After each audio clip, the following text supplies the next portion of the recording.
got my TIFF hat. It's my new Nice. favorite hat. Yeah. New favorite How hat. was that experience, by the way? I mean, It I know was we're cool. starting, but Yeah, it was cool. We can leave all this in. yeah. I was there for like 3.5 days. I saw 8 features, 6 Nice. shorts. I had about 8,000 lattes and 1,000,000 pounds of popcorn. I didn't fall asleep once during any screenings, which was kind of surprising considering Yeah. like how back to back to back it was. It was a total marathon, and I didn't really get to explore the city of Toronto outside of like where the festival was, but Right. that area was still super cool, and it's like downtown, right by the CN Tower. So I don't know if you've been to Toronto, but Yeah, a few it times. Yeah, was I have friends in there. Yeah, it's a cool city, it is a and cool city. yeah, it reminded me of the Pacific Northwest. Like it kind of reminded me of Seattle in a weird way. I don't know Oh if that was wow. because I spent most of my time in coffee shops, but I could and see there it that. seems like there's a cool like music and art scene going on there. So Yeah. um yeah, it was really cool. Um a very random place for us to start, but you know, Why not? You why just not? posted your last film review from there, right? The last review is up as of now, and there will be another write up covering the other features that I saw. Cool. There unfortunately won't be any write ups for the shorts, but I'll round out the rest of the features, which might be up by the time this episode is out, or in the coming days. So stay tuned there. But we're not here to talk about Toronto or Canada or any of that stuff. We're here to talk No. about the Invisible Man because this is the canon, right? We forgot which screen age Yeah. series we were doing for a Just for second. a second. Yeah. Is this pole position or is this Right.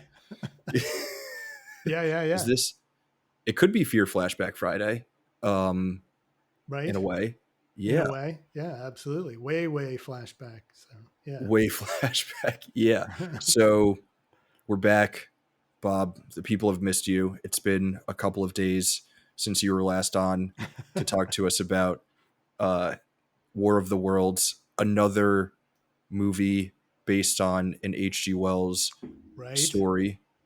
It's H.G. Wells week here at the Canon, apparently, which we love. You've got your pumpkin mug, which can That's only right. mean that it is officially Bobtober.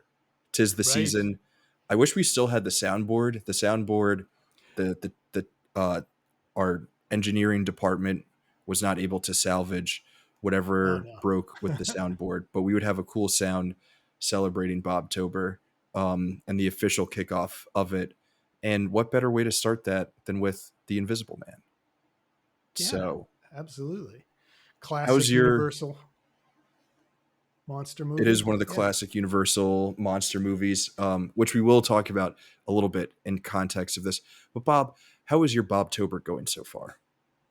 It's going good so far. I mean, honestly, I started in like mid-August. So the first time As you that I should. saw something pumpkin spice on the shelf, I was like, and we're starting Spooktober right now.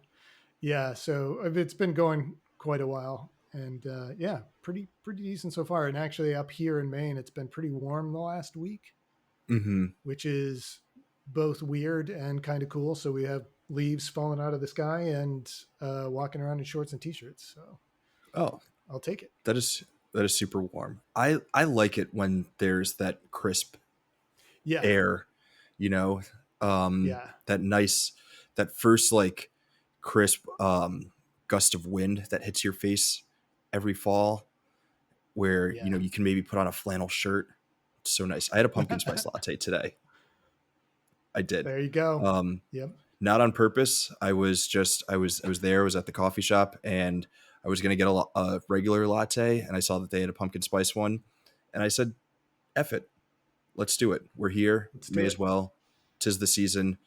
It's Bobtober. Is there a pumpkin spice latte in that pumpkin mug, or It's another? just coffee with pumpkin spice creamer. So Nice. close enough. Close enough. Yeah, we'll take it. Yeah. I thought you were gonna say it's just pumpkin spice water. Yeah. There's no coffee Just, shop in my town whatsoever. There's a no, Dunkin' Donuts, but that's a that's it. coffee shop. Is it though? No, I, I like I, Dunkin'. Don't get me wrong. I don't want yeah, anybody coming after me up here, but yes. it's not a specialized coffee place. I don't feel like that's As a just New me. England resident, you have to be a Dunkin' guy. Yeah.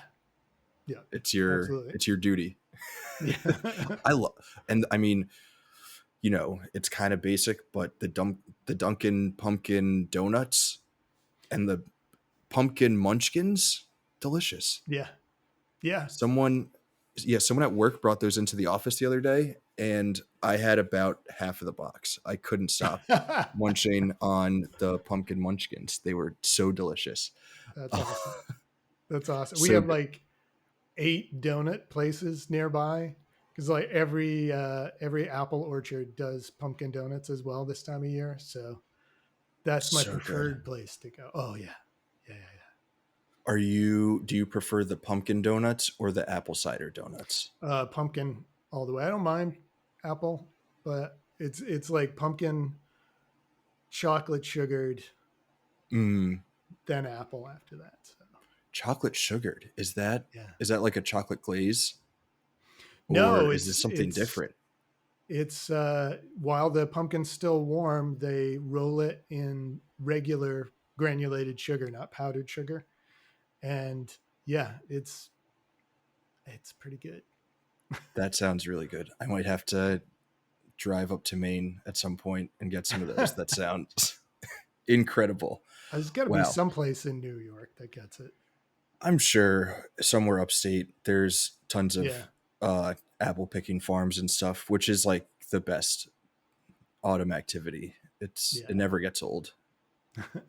It's amazing. Uh, I know we have not talked about the foam at all, but apple picking, corn mazes, and like haunted houses. Yeah. Those are the best things to do for me on Halloween or around Halloween. So Yeah. It's the absolute best. What a time. What a time to be alive. yeah, what a Um time to be alive. Sorry, go I for got it. to let the cat out now. Okay. She's gotten deaf. And so if I don't do exactly what she wants me to do, when Hmm. she wants me to do it, she will howl. She has no idea how loud it is. Sorry, so I interrupted you. No, well, okay, I was going to say how much fun would it be to do all of those things while invisible? Oh, there you go. You brought it back. You saved it. You saved the We whole got thing. it back.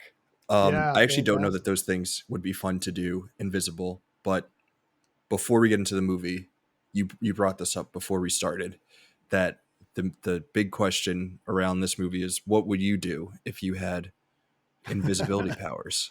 Right. So, would you go apple picking or to the haunted house? The haunted house actually might be kind of Oh fun. my God, the haunted house would be hilarious. That would be fantastic to do. And I've done haunted corn mazes too. So being able to creep up on people in the night, that would be pretty fun. Honestly, you can't help but think of what is the illicit thing that you would do. And the illicit thing that I would do is watch all the movies I wanted. I would just Like you would sneak into every sneak into theater. theaters. Yeah, Yeah. hell yeah. Where would you sit? What if it's full? Yeah, if it's full, just go find another theater, I Oh guess. yeah, because I don't know. you can watch anything. That's that's a good answer. I had never Yeah. thought of that. I don't know if I'd ever thought of the question at all of what I would do if I were invisible. Um, Right. it seems like it feels like everything that would be fun to do is like too nefarious to like Right. to actually do, I don't want to like Yeah. steal stuff and spy on people and all of that. I don't No. No. know. Or you get into prurient things where I'm gonna sneak into the girls' locker room. And Yeah. seriously, no. Relax. There's there's something to like living in New York where you kind of already are invisible because everyone is so locked into their Right. own significance or sense of their own significance that we are all Yeah. sort of invisible to each other. Um, so you can kind of walk down the street and like, as long as you're not yelling and screaming at anybody, like no one really cares what you're doing. So like in a way, Yeah. kind of already, you know, kind of already Yeah. Good am. point. I just Yeah. can't go into theaters for Right. free movie screenings. So that's probably what I would do too. Um, I would not personally create a plan for world domination the way that Uh, is it Griffin? Is that his name? yeah. It's Is that Griffin. Yeah. yeah, the way that Griffin does in this movie. So the Invisible I'd love to have a Man, backup plan, just in case things really go south. yeah, You know, certain people ma- need to be slapped. I think I mentioned before we started. So that maybe just slapping going would be around good. slapping people who need to be slapped without consequence, that wouldn't be too bad. No, I would maybe try to like sneak on international flights to go Ooh, to different countries that I want to visit. I just yeah, don't know what I would do on the actual plane, like where I would sit right. or how I would get snacks, but that it doesn't matter. Uh, it's an idea. No bad ideas in a brainstorm. So, Right. so, so, so Griffin in Right. this 1933 James Whale version of The Invisible Man is his whole idea is he's out for world domination. That's what he's doing with his invisible powers. Before we get into the movie proper, like we said on the front end, this is based on the H.G. Wells book or short Yeah. story. Yeah. It's I book. mean, it's a short novel, but it is a novel. Yeah. Have you read the book? Is the plan in the book the same as the plan in the movie? Was there a lot that was changed for the movie version? What is your like knowledge on the H.G. Wells version of this tale? Yeah. I read it when I was like 12 and I haven't read it since then. And I actually do have I have like a collection of all the H.G. Wells stuff downstairs. And I ran down thinking I would read it today.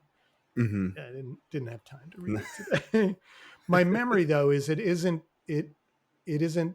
as straightforwardly mad scientisty. Mm-hmm. It's more because Wells was kind of a socialist and really didn't like capitalist and authoritarian structures that that the plans were more about trying to not in a completely sane way, but still wanting to change government for the better rather than just put himself in charge. That's my memory Mm-hmm. of it anyway. And then the more violent elements of this movie came from another short story by another guy. I think I wrote it somewhere. Hold on. Yeah, a guy named Philip Wiley had written a story called "The Murderer Invisible," and so there was a bunch of more violent stuff in there that made it from that story into this movie. And they had bought both, but H.G. Wells Mm-hmm. actually had like a script approval, and Mm-hmm. this is like the 15th version of a screenplay that they had, and it was finally one that he approved. So. Nice. Was this the first of his stories to be adapted on screen?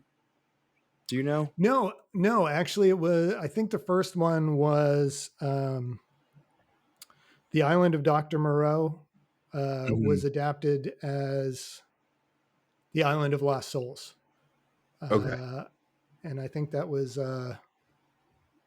I can't remember his first name, but Lawton was the name of the actor who played the main character in that.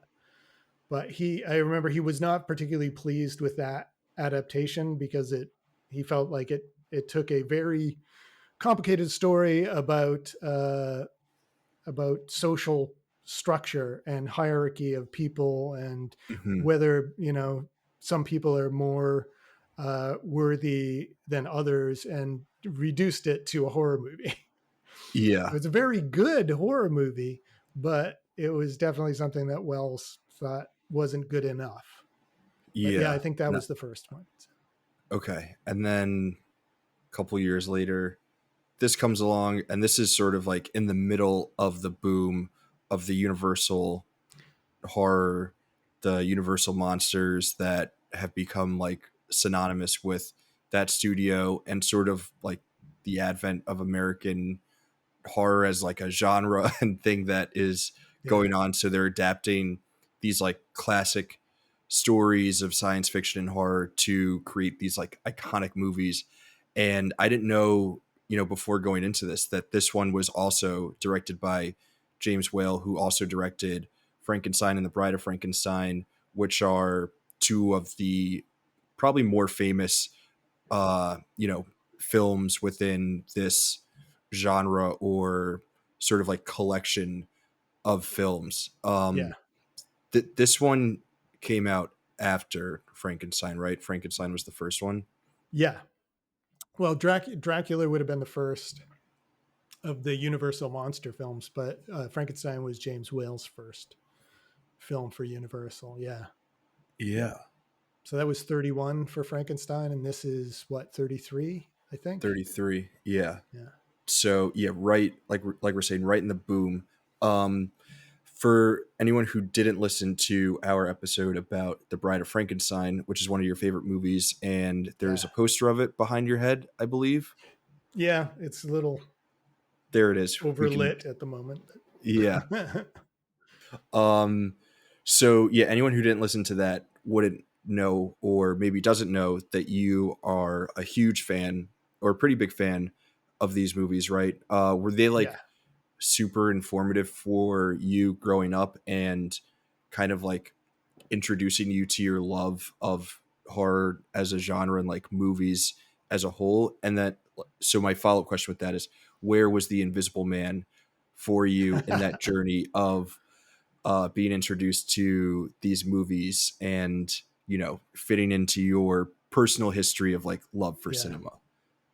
yeah, yeah. Absolutely, that's a great question. I definitely growing up just with pop culture, I already felt like I knew all of these monsters. I mean, from Serial, we had Count Chocula and Frankenberry and Boo Berry and all of that stuff. And the movies seemed like they were on all the time on cable, and probably they were when I was a kid because there wasn't a lot of original programming on cable, so they ran a ton of old stuff. So I saw these movies a lot, and I always loved them, and I always loved the monsters. Uh, I was the kind of kid that would think of, I would want Frankenstein's monster to be my friend. Yeah. You know, he wasn't very talkative, but he was kind of cool and would have been great in a basketball game, for instance. Yeah. So uh, yeah, so they were absolutely formative for me as far as starting to love horror, and they were already kind of tamed by the time that I started watching them. They'd Hmm. become elements of fun, 20 years before I even started watching stuff, things like the Addams Family and the Munsters just Yeah. kind of made them sort of safe monsters to have. Uh, Yeah. and when I finally saw the Invisible Man, he was the only unsafe monster. He was the Interesting. only one that I was like, I don't want to be friends with this guy. He's freaking crazy. Yeah. Yeah. So he was the only one that ever had any moment of like real uneasiness for me watching Yeah. the movies. So So yeah. when did you end up coming across this version of the Invisible Man movie? Yeah, I couldn't tell you the exact moment, but it was probably on TBS, Hmm. honestly, back in the early 80s at some point. Okay, And so it wasn't like way after you had seen all the others. It was still kind of like in the I think it was in the same, same I time. think the first one I actually ever saw was probably Creature from the Black Lagoon, because he's always been my favorite. And Hmm. I assume that that's a matter of which monster do you first get exposed to.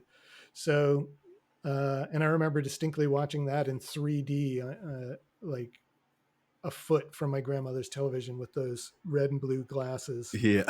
You know, uh, and this would have been somewhere in that mix, and probably around Hmm. Halloween. You know, they love to run the Universal classics around that time, uh, and it's the only one that I was ever like, oh, Frankenstein's on. I'm going to sit and watch it. Oh, Dracula's Hmm. on. I'm going to sit and watch it. Oh, The Invisible Man is on. Hey, guys, you want to go outside play basketball? Yeah. You know, I never had Yeah. that fascination for it, which is weird because it's one of the better constructed films. It's a really tight little film, but it was just difficult to enjoy it for the monster. I had a not very similar, but a similar problem with the Mummy. I love the Mummy as a monster, but he's in it for like 5 minutes in Hmm. that movie for 5 minutes. So So anyway, this is not about the Mummy. when did you come around to this movie and this monster? Honestly, uh, uh, now I'm trying to remember if it was with this iteration of the website or another iteration. But one there was a story on, we'll say it was on Screen Age, and it was basically Hmm. talking about some of the greatest monsters, and it probably was a sailor, might have been a Yeah. Kane story, but they were talking about how he's their favorite monster or one of their favorite monsters because he's so unapologetically scary compared to the Hmm. other monsters. And I was like, oh, maybe I need to reassess this because as an adult, I like things scarier than I did when I was a kid. So it was definitely Screen Age that actually got me to reassess this. And yeah, Nice. that's why I ended up doing the Canon post, because I was like, I just watched this and I have a new appreciation for it. Let's go, sort of thing. Yeah. Yeah, That's awesome. So you mentioned that this one, out of like all of the Universal monster movies, which I admittedly have not seen most of, I think right. maybe just Frankenstein and Bride of Frankenstein, and maybe I've seen Dracula and now this. But you mentioned that this one is one of the stronger like movies. Yeah. I think that this is like very well constructed, and James Whale is an insanely or was an Oh insanely my god. gifted filmmaker. What is it about this movie, if you had to like identify a couple of like key elements that make this really work as a feature, even though it's only Yeah. like 80 minutes? Yeah. Yeah. It's so short, but I think it's a kind of played phrase, but the all killer no all filler no all killer no filler. See, I spent so long since I've had to say it. It's There's nothing extraneous about this movie. Every element does what it's supposed to. Every element kind of punches you in the face with what it's trying to get across, and it's a great mix of just this black humor and this horrible. Lots of people die in this movie. I think more people die in this movie. You may not see it, but when that train goes off a bridge, you can hear the Yeah. screams of the people. He Yeah. kills a bunch of people. Uh, there's that, and then there's a pair of pants skipping down the road singing "Nuts in May," which is freaking hilarious. So I love that combination, and it's a unique thing to James Whale of putting horror and humor together in, Yeah. and the he paces it so well that by the time they get to the end, you're like, wait a minute, it's over already. So yeah, Yeah. I mean, I don't think we haven't talked about Frankenstein yet, but also like an 85-minute movie. Like James yeah, Whale was really good at packing so much into such a short runtime. And again, there's no filler, but you never feel like you're missing anything. Like it feels like a totally full and complete movie and story that you're getting. That it doesn't feel like there's anything missing from it. right, Um, in that runtime, even though you're like, I could use more of this, but I don't need any more. If that right, if that makes sense. Um, the the special effects in this movie. I feel like we Oh spoke yeah. about it in the last episode with War of the Worlds, and this is 20 years before that.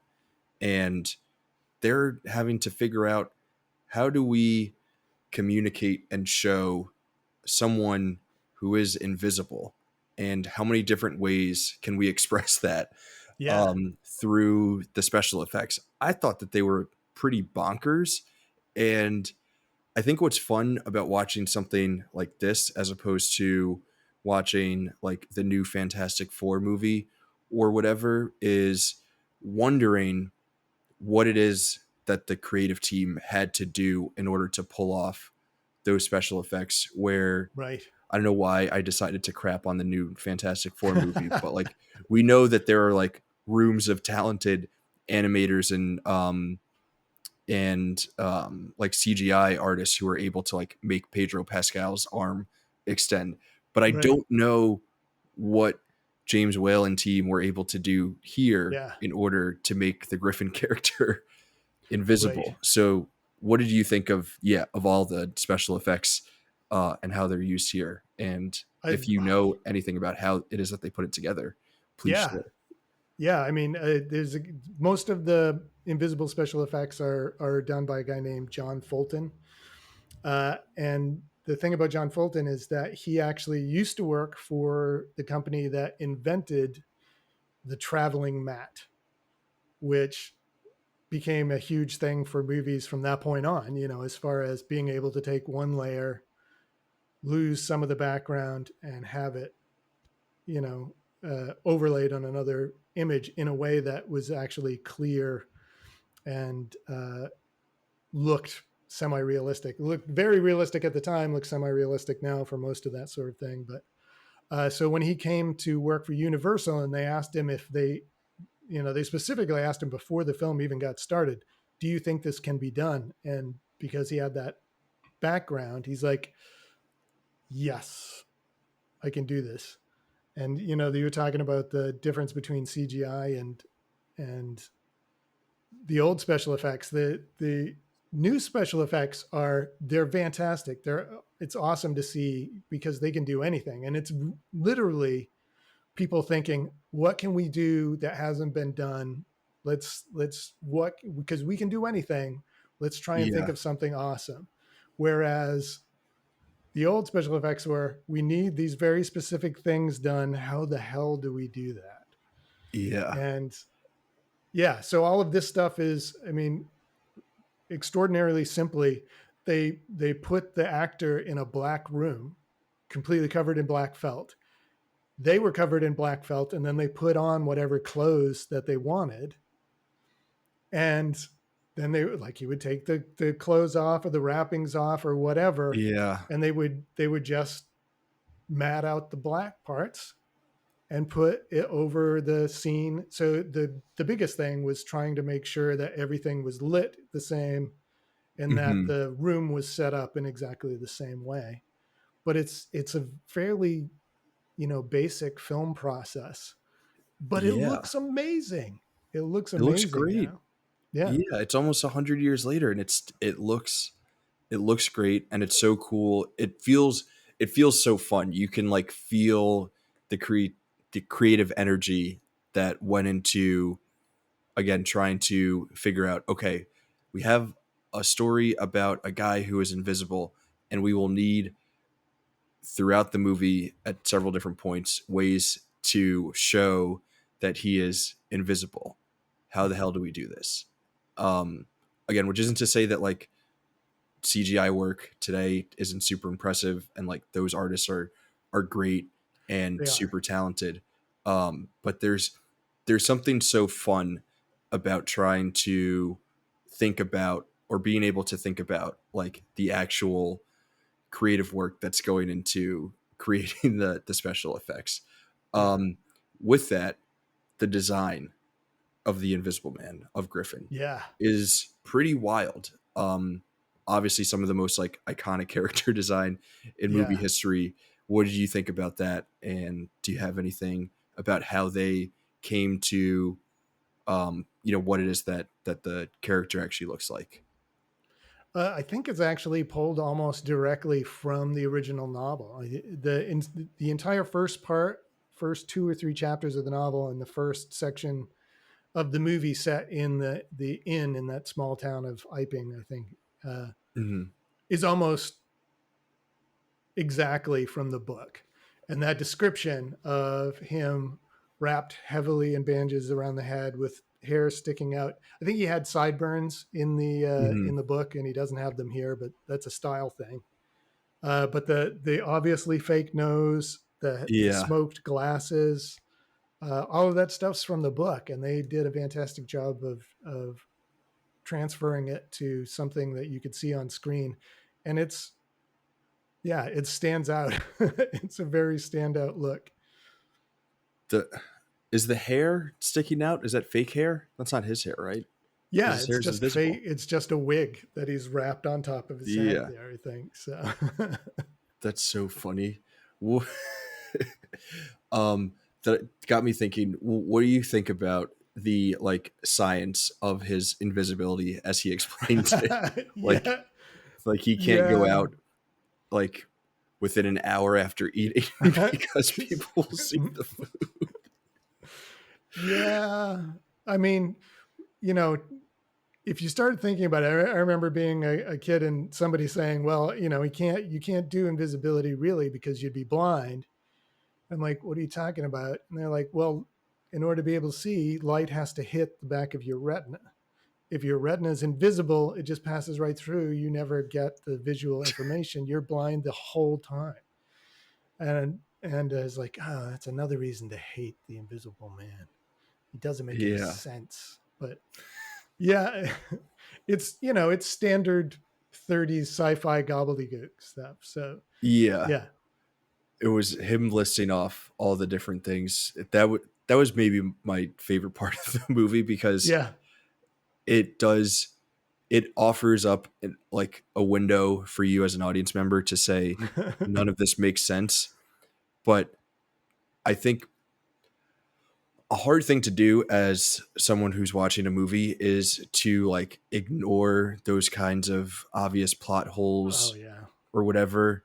And instead of like trying to outsmart a movie, just go along with what it is that it's presenting to you. And I yeah, promise you'll have so much more fun.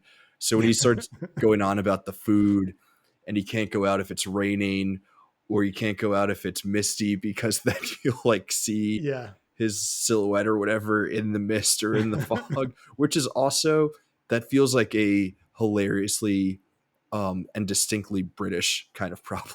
Right. Yeah. Yeah.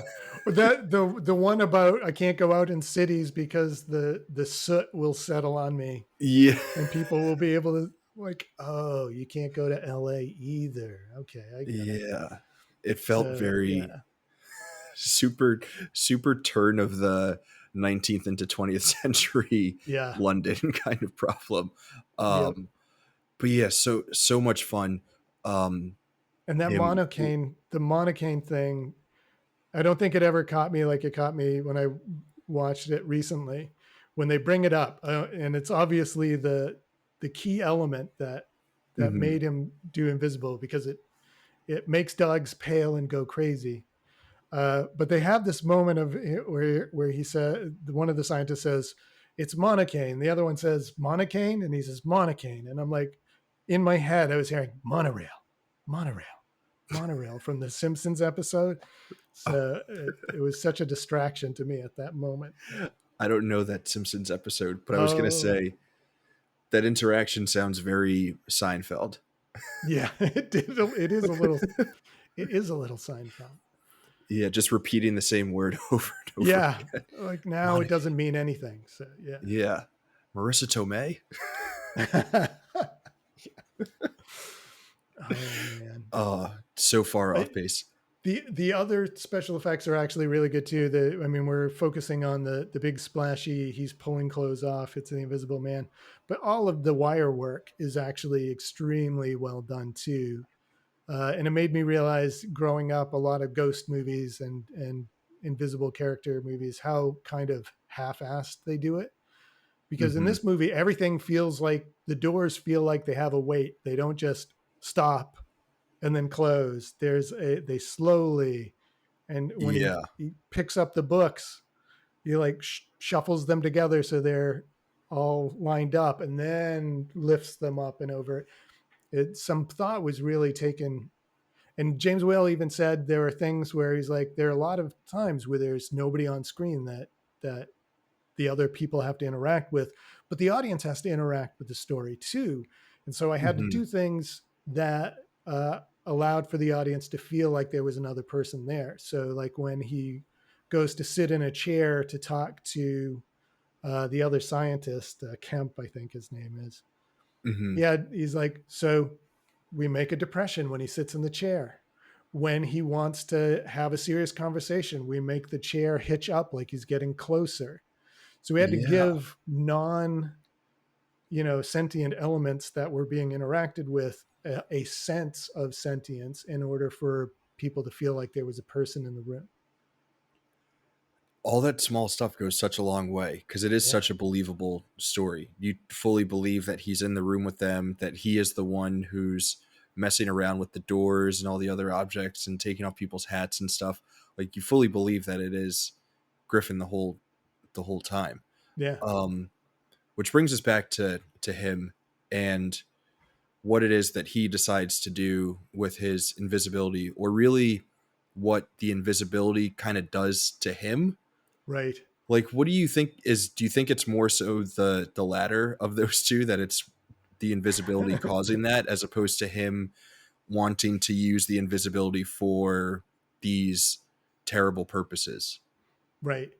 I always felt like because when he starts out, he's a grumpy guy, but he still is trying to figure out a way to get back. Hmm. So I always felt like it was the invisibility that caused the madness, and I feel like that's Hmm. kind of that's part of his personality.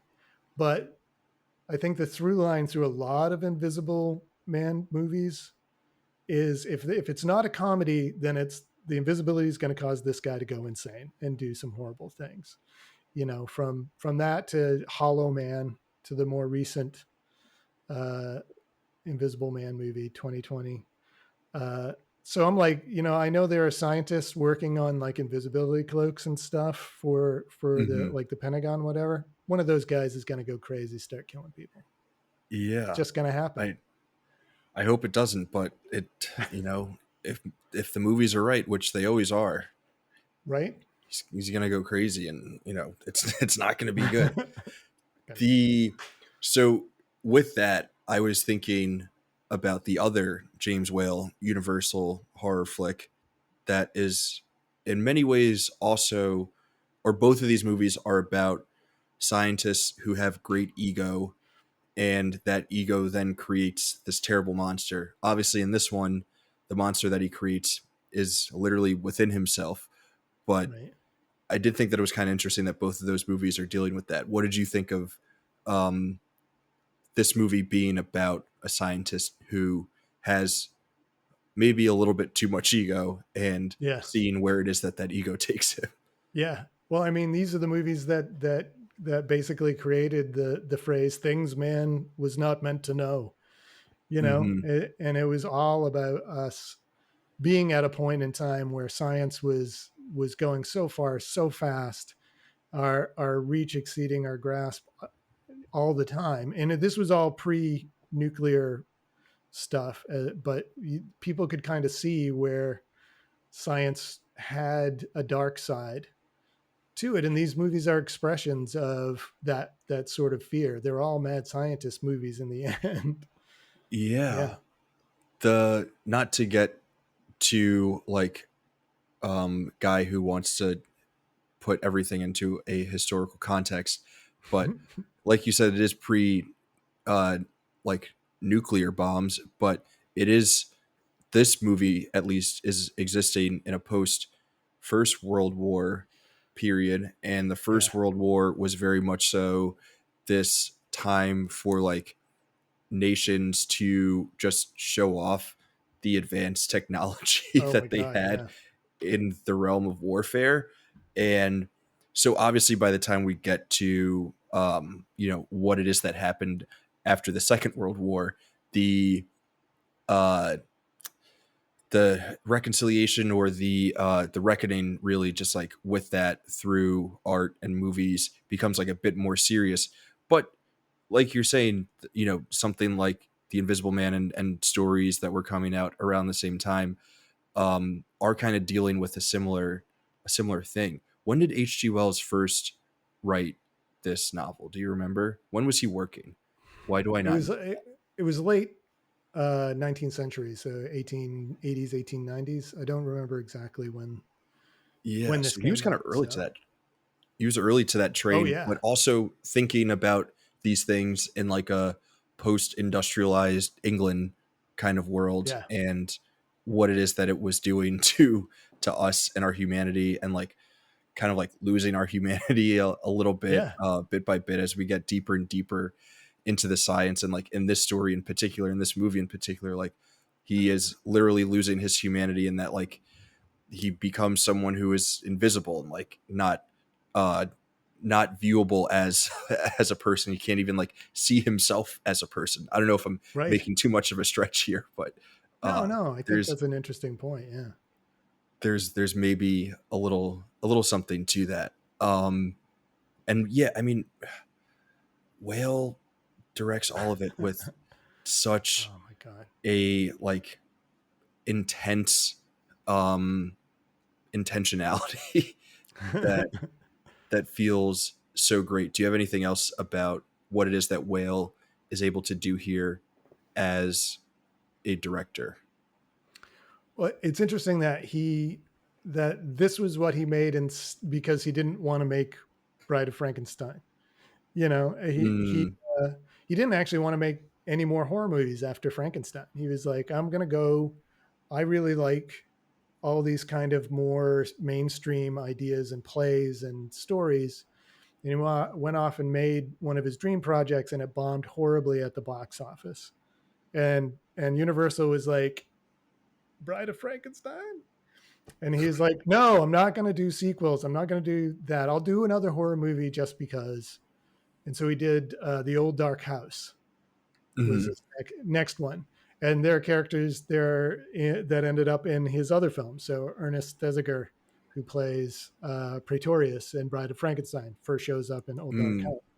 Gloria Stewart, who's the love interest in Invisible Man, first shows up in The Old Dark House, and of course she's the old version of Rose in James Cameron's Titanic movie. mhm, So that's probably where most people had seen her. Uh, and I think there's another character, like one of the cops. The first officer that shows up to uh, hassle the Invisible Man is actually, is he the Burgermeister in Bride of Frankenstein? I think he might be. So, and then Dwight Fry shows up briefly as a reporter, mhm. and he's Fritz in Bride of Frankenstein, and he was in Dracula as well. But yeah, a lot of people making.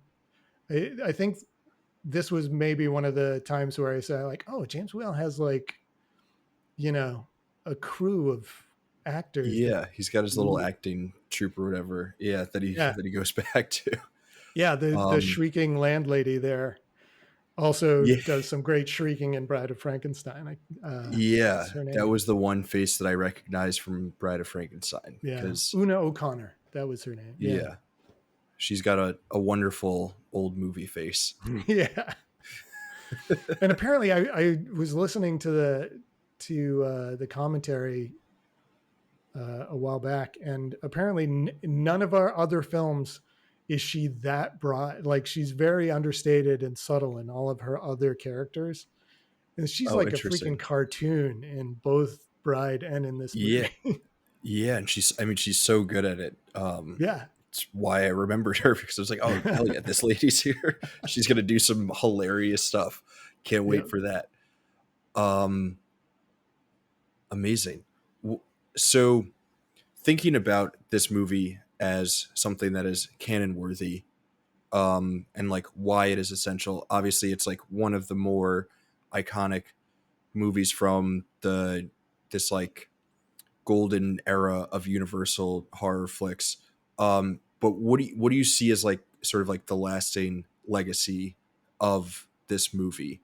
Are there like a lot of examples of things that are like pulling from this, or was it just like one of the more iconic, like we said, iconic Universal monster flicks? Like, what? Why is it that this movie should be considered essential?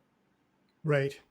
I think this is one of those that where the film itself, while incredibly well made and a great example of James Whale's work, is less important than some of the technical and talent aspects of it. So the special effects are groundbreaking, and they kind of led, as the all the Universal monster movies did, into more special effects heavy movies that came out after this. And then you've got the actors that are in it. Specifically, this is Conrad Veitz's first American film. And you don't see him except for like 3 seconds at the very end. Not Conrad Mhm. Veitz, sorry. Claude Rains. How did that happen? Claude Rains. This is Claude Rains' first American film. And Mhm. he has a massive, Yeah. body of work that comes directly out of this. And he was about to leave Hollywood. He Yeah. had some bad experiences. People were not interested in his work. He had bought a farm in Vermont and was considering becoming a farmer. And then James Whale hears his voice and like, that's the Invisible Man. That's the voice I want for the Invisible Man. And the rest is history. So Yeah. What do you think of his performance? It's pretty holy crap. spectacular. Yeah. Yeah. Give me all your thoughts on it. Yeah. Well, I mean, just his voice is, and hilariously, there's one of those Hollywood stories about him, because he was a stage actor, came up Mhm. to James Whale and was like, I want to bring more emotion to this character. Is there something maybe we could do with my eyes, where I'm doing more emotion with my eyes? And James Whale's like, God, you're invisible. Nobody can see your eyes. But he was so intent on, bringing more emotion and more character to it, and he Mhm. just does it all with his voice, and you can feel him. Sometimes he's almost lovable. That scene that he has with his love interest, where he's just all calm and like reminded of what it means to be a normal human being and desire normal things, and then he just ratchets it up, ratchets it up, ratchets it up, and goes absolutely crazy. And it's all just done with his voice. And even when he's not physically there, Mhm. uh, wrapped in bandages or whatever, when it's just a disembodied voice, he manages to be the most powerful character in the room. Yeah, he creates a presence with just the voice. It Yeah. is an extremely impressive performance. Kind of criminal that we waited this long Yeah. to get to it, because it, you know, you come for the special effects and the spectacle of like what it is that they're showing, but really without his performance, like none of that spectacle around what's happening with his character works or is interesting. Yeah. Really. So you need both of those things in order for it to fully work. But yeah, I still kind of pissed that I hadn't seen this before, but I'm very happy that I now have. I'm very happy that it's in the canon. I don't have too many other thoughts about this movie. I don't know if you had any other things, Bob, about it that you wanted to bring up. Right. Do I have any Your list of tidbit? factoids. Yeah. Yeah. I don't know. There are things on here that I don't even know what it says. Like I have a note that says that poor cat, and like, oh yeah, that's right. The cat gets hit with like the paint gun.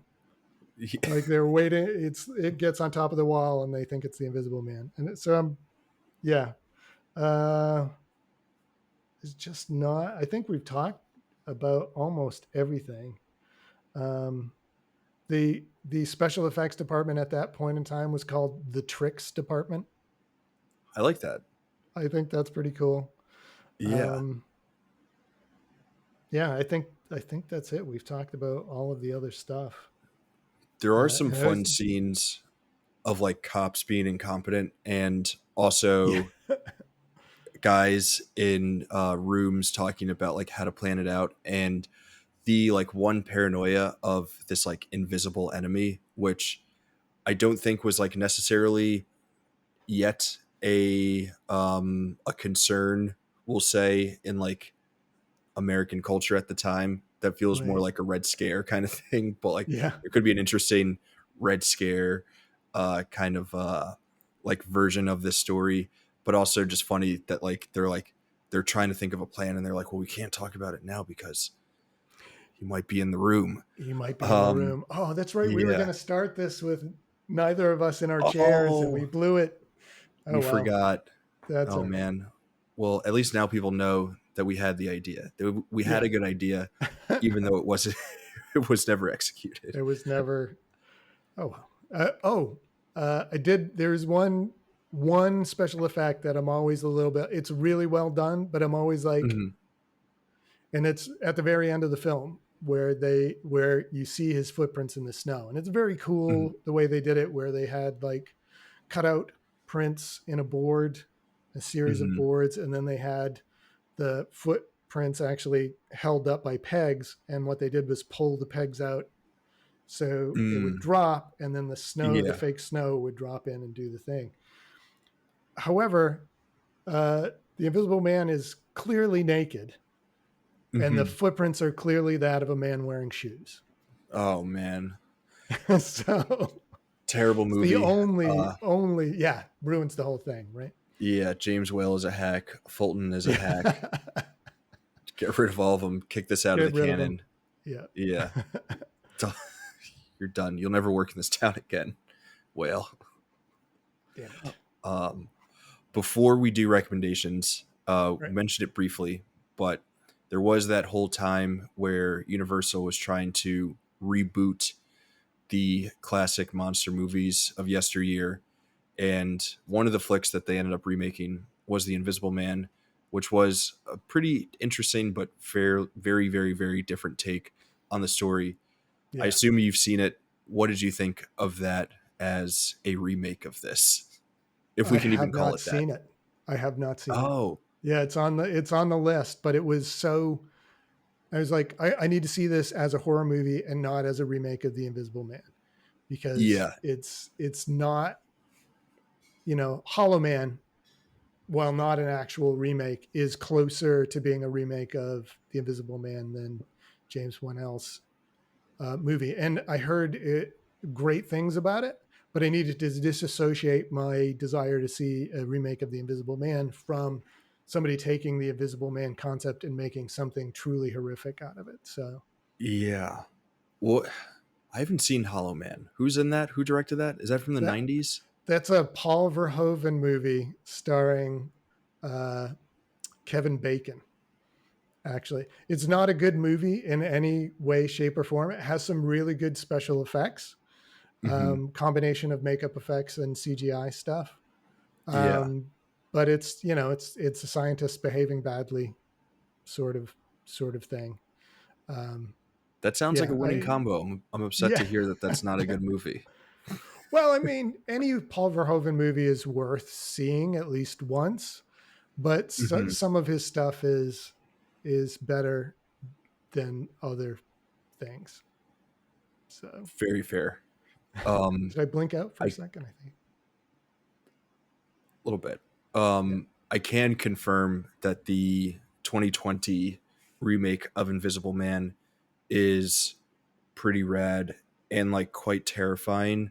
I didn't love it when I first saw it, but I need to rewatch it because I think like sitting with it for a while and like thinking about it for a little bit, I've realized that it like actually is a pretty cool movie. And I think I was just I was in I was in a really like douchey phase of my movie fandom at that time where I wanted to crap on everything and be smarter than every movie that I saw as opposed Right. to appreciating every movie that I saw, which is part of why, just a peek behind the curtain in case anyone is curious, part of why I pitched Duke and others at the website to do this particular show, because I want to be a movie fan who appreciates and celebrates cinema as opposed to just like crapping on everything, because that guy's no fun and no one wants to talk to you at parties or sit next to you on the bus or whatever. So Yeah, no, that's awesome. That's such a great way to approach film, and being able to say, I wasn't in the right place to appreciate this movie at a time. I'm going to give it another shot. That's huge too. I mean, that takes a big person to do that, yeah. I think. So yeah, So maybe this October I'll rewatch the new Invisible Man. You'll watch it for the first for the time first and time. Yeah. remove it from the context of this movie, because it's really only the same in name. It's Right. otherwise Yeah. it's otherwise totally different, but definitely a worthwhile October Bobtober watch, as is this original, very worthy of a Bobtober watch for Yeah. anyone who might be listening who has not seen it yet. Or if it's been a while and you want to rewatch it, I would recommend that. Yeah. Me too. Speaking of recommendations and All recommending right. things, Here we go. shall we jump into Let's do it. what it is that we're recommending for 1993's The Invisible Man? Bob, you know the rules. I know the rules. Listeners, you probably know the rules. Recommending three things, at least one movie, two other things, maybe more movies, but any and everything else. No movies that are in the canon. Three and only three things. Just got to be like somewhat connected to The Invisible Man. We have to tie it back in some way, shape, or form. So, with that, Bob, what is your first recommendation for this one? Okay. So my first recommendation is actually a comic book series. Nice. Um, it's the title of it is The League of Extraordinary Gentlemen. There was a terrible movie made about this comic book series, but the series itself is fantastic. It features a bunch of 19th century classic heroes and heroines, including Alan Quatermain, Mina Harker from Dracula, Mr. Hyde from Dr. Jekyll and Mr. Hyde, Nemo from 20,000 Leagues from Under the Sea, and Griffin from The Invisible Man as a sort of turn of the century Victorian supergroup Mm-hmm. uh, sent by Mycroft Holmes to help defend the Empire from various threats. It's so good. It has so many references. If you're all a fan of that 19th century literature, especially genre literature, you'll find a ton of stuff to enjoy in that. I love that when they first meet Griffin, uh, Mina Harker, everybody's like trying to get a hold of him, running around crazy. He's invisible. And Mina Harker just takes a bucket of paint and dumps it all over him and then hits him with the bucket, knocks him out. So she's Nice. like, handles it, you know. So it's fantastic. I can't recommend it highly enough. Avoid the movie. I love that. I was thinking about trying to recommend something related to the movie, but I couldn't figure out what to piece together because I haven't read the comic book series, but I've heard it's great. I remember the movie not being that great, but I couldn't figure out where I wanted to go from Right. the movie version. So Yeah. it was like sitting in the list of like potential recommendations based on how things shook out, but I think we're gonna end up skipping it. Oh, hell yeah. Yeah. And I Um, don't know if I mentioned the creators, Alan Moore, who of course did Watchmen and V for Vendetta, amongst other yeah, things. And then Kevin O'Neill was the artist. Yeah. I've heard that Alan Moore guy is kind of pretty decent at writing stuff. He's He is a he's okay. crazy old man, but he is a very creative genius. Yeah. Yeah. um, for my first recommendation, I'm gonna go with another movie based on a Victorian era literature or piece of literature, more of a series But the movie adaptation is like kind of fun. To tie it into League of Extraordinary Gentlemen, I believe it was released in the early aughts, maybe mid aughts or late aughts. Um, and I was thinking, I rewatched it kind of recently, and it's like pretty okay from a director who I mostly like, but has taken a weird turn later in his career and has gone on to direct a lot of blockbusters that don't really work for him, including the live action version of Aladdin. But one of his blockbusters, or maybe the only blockbuster of his that does work, Guy Ritchie's version of Sherlock Holmes, is Yeah. actually kind of cool. I wanted to hate that movie so much, but it's fun. It's fun as hell. Yeah. Yeah. I think that Yep. was like the movie where he was like, "Oh, I should just direct blockbusters going forward," and it hasn't worked for him. And I No. don't understand for the life of me why he directed the live action version of Aladdin. So weird. Like, Yeah. make Snatch 1,000 times. Just do that. Like, that's Yeah. great. Make that movie a bazillion times. Maybe occasionally make a Sherlock Holmes sequel or whatever, and that's it. That's all we need. Yeah. He It would be cool if Guy Ritchie got back to, or didn't he make another like English crime thriller a couple years ago Recently, yeah, with yeah. that was apparently pretty good with like Colin Farrell and stuff. Yes, and I can't remember the name of it either. But yes, Nor I can I. remember them being like, "Oh, it's the return of Guy Ritchie." Yeah, Okay, cool. sweet. Where's he been? Um, yeah, making directing bad Aladdin. blockbusters. Yeah. Yeah, Yes. I won't. I don't get it. I'll never understand. All right, that's enough about Guy Ritchie. What's your All right. second recommendation? All right.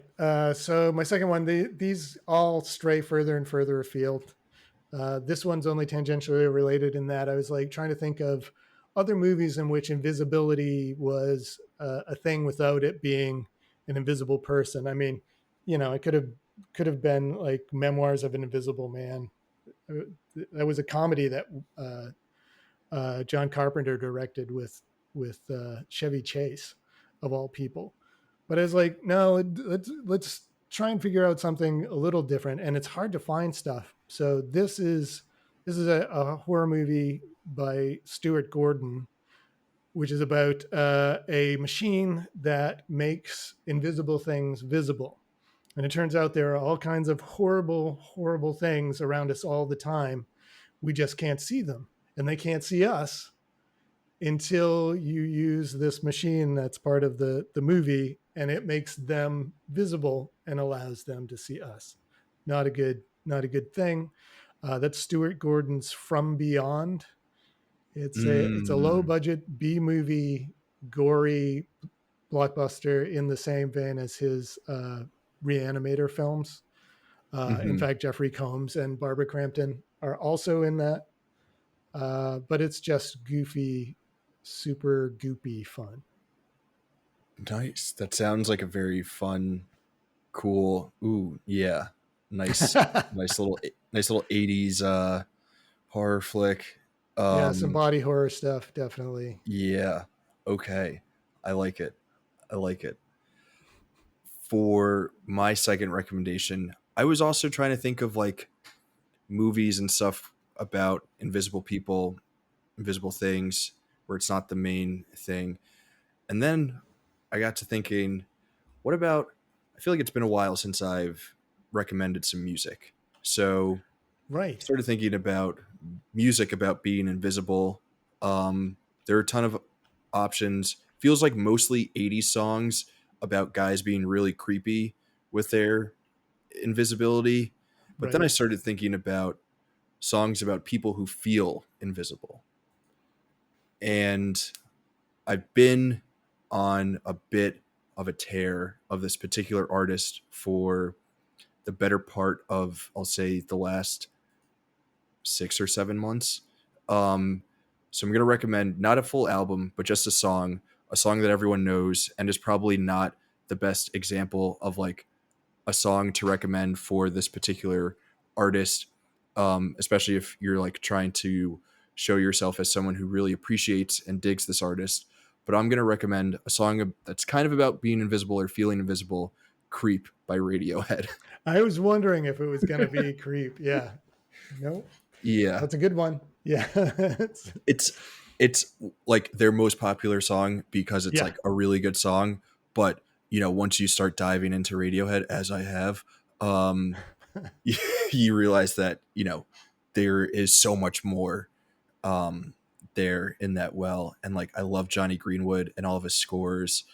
One Battle After Another came out this Right. past weekend, which is another great score from him. So yeah, just been in the Radiohead vibe, and Creep felt like a good recommendation, a good pairing for this. A different kind of invisible, maybe not mad Yeah. scientist invisible, but it, a feeling of invisibility nonetheless. Yeah. It feels like the kind of song that an invisible man might actually write. So yeah. Yeah. No, I love that. That's a great, I like it when you do the music ones because it's never occurs to me and they're Yeah. always relevant. So I thought about like three different albums that I could have recommended after our War of the Worlds episode, um, right. and a couple of books that I was upset about. But oh well, what are you gonna do? What are you going to do? Yeah. Yeah, It's too late, man. That's a different podcast. it's too late. Well, it's the same podcast, just different Different episode. episode. Yeah. Yep. I suppose I should go to my last one. This one is further afield, and it came out of watching this and thinking, uh, one of the things that I think that they've talked about in other Invisible Man movies and nobody's ever really followed up on, but it's the whole idea of you want to create invisibility for the military because they want Hmm. invisible soldiers and nobody ever followed up on that. Like, what would that look like if you had invisible assassins? How would that change world politics? What do invisible soldiers do? And so nobody decided that they wanted to do anything with that. But I was kind of interested in the military applications of science in movies at that point. And so I'm going to go with a 1960s sci-fi kind of classic movie about a breakthrough in a kind of science that probably doesn't immediately seem applicable, but uh, is in the movie, and that's Fantastic Voyage, 1966, with Raquel Welch and Donald Pleasance in it, and it's Yeah. about kind of a race between the Soviets and the United States in miniaturization, Nice. in which they have to miniaturize a bunch of scientists to go in and fix a scientist's brain, a scientist who's been attacked by the bad guys, and they got to do it within a certain amount of time, otherwise they'll grow back up again and explode out of the person's body. And anyway, it's Whoops. ridiculous 1960s psychedelic sci-fi fun. Um, Yeah, that and sounds. not really I haven't related. seen that. I have not seen this. I don't know if I've heard of this. My Yeah, that sounds rad though. My brain immediately went to the Magic School Bus when I Right. heard Yeah. Yeah. becoming miniature and going inside of someone. Also, obviously, uh, Honey I Shrunk the Kids, Honey I Shrunk Ourselves. That Yep. those movies, that's always a good bit. Invisibility always a good bit, and turning into a tiny person always a good bit. Even in the Ant-Man movies, it's Yeah. fun. Yeah. Hilariously, the first Honey I Shrunk the Kids, directed by Stuart Gordon, who did that From Beyond movie as well. So, It's all connected. It's all yes, connected. Speaking of connections, here we go. we spoke last episode about War of the Worlds, as we've mentioned a few times. Go check out that episode if you haven't already. And we spoke about um, the 2005 Spielberg version featuring my boy, Tom Cruise. So I'm trying to see how many episodes in a row I can go mentioning Tom Cruise. So I figured for this one, for my last recommendation, we spoke about the 2020 remake of the Invisible Man remake, we'll say, Oh that was no. part of Universal's attempt to reboot the Universal Monster series, the Dark Universe, if you will, and maybe Yeah. pull it all together in an Avengers style team up movie. And one of the first movies, I think it was the first movie in that attempt at the reboot, it came and it went and it laid such a wet fart and it ruined the plans for the rest of the Dark Universe. Even after they had taken promotional pictures and everything, one of the funniest photos to ever exist on the internet. I'm recommending not that photo, even though it's so bad, but it does feature some good running from TC. The 2019, I think it's 2019, the 2019 version of The Mummy. Yeah. Oh my god.